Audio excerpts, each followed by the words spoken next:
Бүгін Қозанда Россияның һәм Татарстанның халық артисты Вадим Кешнинның да соңғы юлга заттылар. Ул Башкаланың Качалов исемендәге театрында 60 ел эшләгән шәхес шушы вакыт дәвамында 120дән артык роль башкарган. Обыкновенные истории спектаклендә Александр Адуевны всего 13 месяцевта Пушкинны «Быть или не быть» сәхнә әсәрендә уйлны уйный. 1977 елдан Казан театр училищесында мөгаллимлек иткән.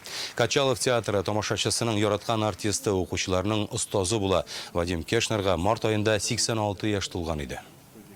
Biz birge işçi başladık bir şurada.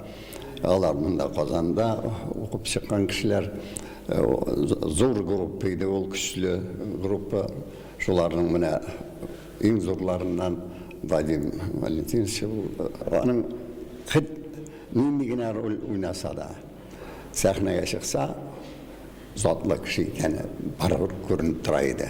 Birinci mertebe ana gördüm Pushkin rolünde hem Pushkin rolü benim için en yakın rolü bulup kaldı. Mene onun zevkla uzun tutabiliyor.